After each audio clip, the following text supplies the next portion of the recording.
અરવલ્લી में यात्राधाम शामળાજી प्राकृतिक सौंदर्यથી ખીલી ઉઠ્યું। ચારે તરફ ડુંગરોની વનરાજી જોવા મળી છે। હરિયાળી બનતા જ કાશ્મીર જેવો માહોલ સર્જાયો। વરસાદ બાદ કુદરતી સૌંદર્ય સોળે કળાએ ખીલી ઉઠ્યું। ચારધામ ખાતે આવતા પ્રવાસીઓ પણ સૌંદર્યનો નજારો માણી રહ્યા છે। કવિ શ્રી ઉમાશંકર જોશીએ પણ સાબરકાંઠાના કાશ્મીર તરીકેની ઉપમા આપી હતી શામળાજીને। तो आकाश में काला डिबांग वादळों घेराया है। विजिबिलिटी में घटाड़ो जोवा मळी रह्यो छे, परंतु सहेलाणीओने अहीं प्रकृतिनो अहेसास करवानो मोको मळे छे। वरसादी माहोल में प्रकृति सोळे कळाए खीली उठी छे अने आ हरियाળી आ वनराजीने जोईने सहेलाणीओने आनंदनो अहेसास थाय छे। अरवली जिला में सार्वत्रिक वरसादी माहौल पण हजी जलाशयों खालीखम जोवा मळी रह्या छे। जिल्लानी जीवादोरी समान 3 जलाशयों खाली छे। उपरवास और राजस्थान में वरसादना अभावे जिल्लाना डेमों में पानी की आवक नहीं नोंधाई। मेश्વો जलाशय सपाटी 206.9 मीटर, माजूम जलाशय सपाटी 150.96 मीटर नोंधाई है। वात्रक जलाशय सपाटी 128.15 मीटर नोंधाई है।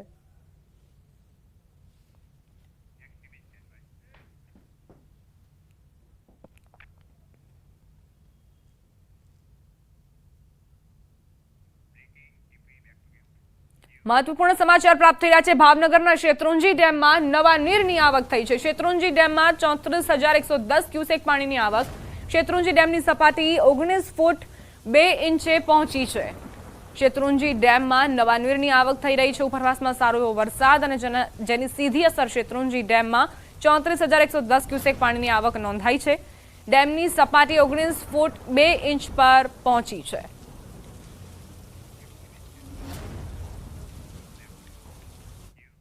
समाचारों में आगळ वधीए। एवी मजबूरी के जीवना जोखमे काढवी पड़े छे अंतिम यात्रा। वलसाडना अंतरियाळ विस्तारमां आवा दृश्यो जोवा मळ्या। धरमपुर तालुकामां नदी नाळाओ पार करवा आजे पण लोकोए जीवने जोखममां मूकवुं पड़े छे। धरमपुરના ભેસદરા ગામમાં નદીના ધસમસતા પ્રવાહમાં અંતિમ યાત્રા નીકળી હતી। ગામમાં એક વ્યક્તિનું અવસાન થયા બાદ પરિવારજનો અંતિમ યાત્રામાં જોડાયા। જો કે વર્ષો જૂની સ્મશાન ભૂમિ સુધી પહોંચવા રસ્તો પુલ કે કોઝવેનો અભાવ હોવાથી પોતાના સ્વજનની અંતિમ યાત્રામાં લોકો જીવને જોખમમાં મૂકી અને નદી પાર કરી સ્મશાન ભૂમિ સુધી પહોંચ્યા।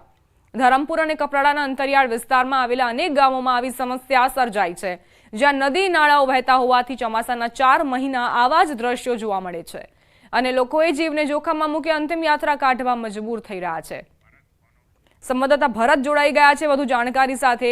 भरत, ભેંસદરા ગામના આ દ્રશ્યો જોઈને ખરેખર કોઈનું દિલ હચમચી ઉઠે। આખરે કેમ આવી પરિસ્થિતિ? પ્રશાસનના અધિકારીઓ શું કરી રહ્યા છે?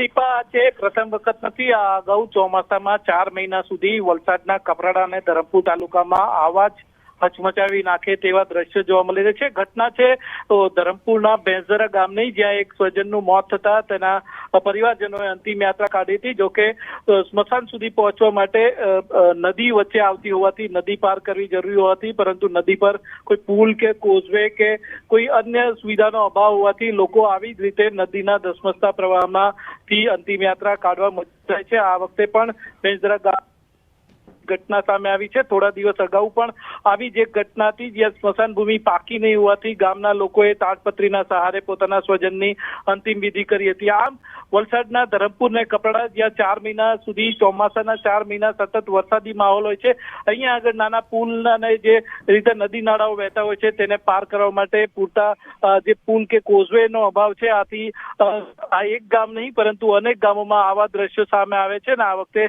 जे ભેંસદરા ગામના જે દ્રશ્યો છે, જેમાં પોતાના સ્વજનની છે અંતિમ યાત્રામાં જોડાવા માટે પરિવારજનોએ પણ પોતાના જીવને જોખમમાં મૂકવો પડ્યો હતો। આ રીતના વર્ષોથી આ સમસ્યાથી લોકો પીડાઈ રહ્યા છે, ત્યારે હવે ધરમપુર અને કપરાડા તાલુકાના જે અંતરિયાળ વિસ્તારના ગામોની આવી પીડા છે તે દૂર થવી જરૂરી છે। દીપા, આભાર ભરત જાણકારી આપવા માટે।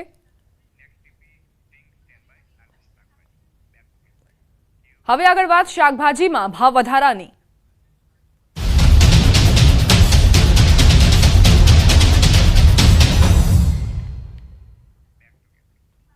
महत्वपूर्ण समाचार प्राप्त थई रह्या छे। शाकभाजीमां भाव वधारो जोवा मळी रह्यो छे।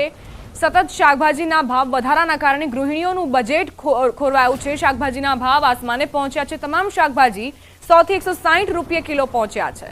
ચોમાસામાં કઈ શાકભાજી ખાવી તે મોટો સવાલ જોવા મળી રહ્યો છે।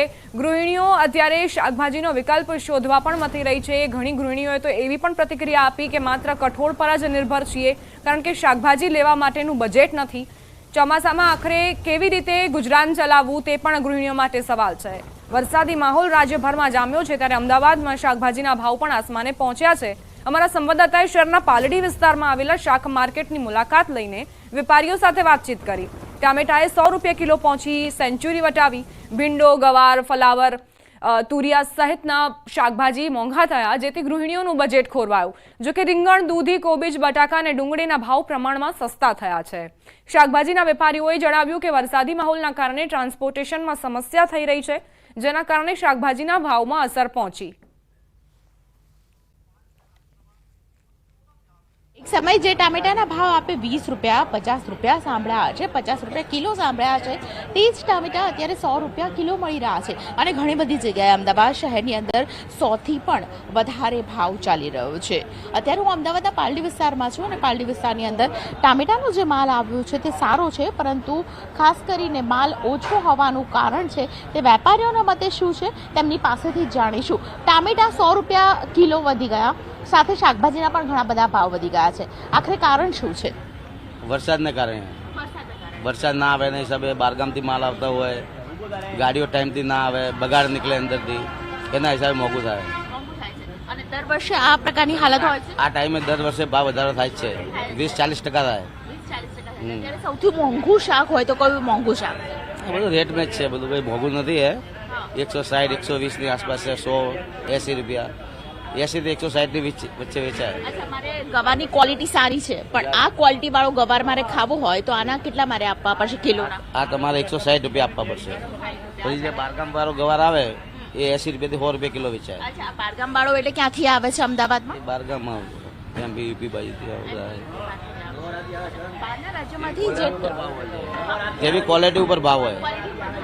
અચ્છા, એટલે જે બહારના રાજ્યોમાંથી ટ્રકો આવે છે તે ખાસ કરીને વરસાદને કારણે, ટ્રાન્સપોર્ટેશનને કારણે ઓછા આવે છે અને તેને કારણે અચાનક જ ભાવ વધારો થઈ ગયો છે। ટામેટામાં પણ જે સેન્ચુરી વટાવી દીધી છે તેની પાછળનું કારણ એ છે કે ગ્રાહકોના મતે અને તેની ખાસ કરીને વેપારીઓના મતે જે પ્રકારે ટામેટા વધ્યા છે, 100 રૂપિયા કિલો છે, તે વધી રહ્યા છે। મધ્યમ વર્ગ છે તે દરરોજના વપરાશની અંદર તેમણે ટામેટાનો વપરાશ ઓછો કરી દીધો છે અને તેની સાથે ખાસ કરીને આ ભાવ વધારો છે તે લગભગ 10-15 દિવસ સુધી રહેશે, જ્યાં સુધી બહારથી જે ટ્રકો છે તેનું ટ્રાન્સપોર્ટેશન ક્લિયર નહીં થાય।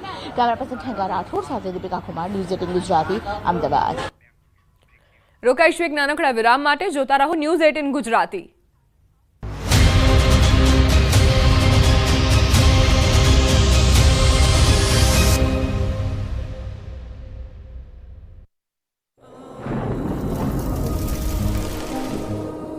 જળવાયુ પરિવર્તનનું જોખમ આપણા દરવાજે પહોંચી ગયું છે। હવે જરૂર છે એક મોટા ક્રાંતિકારી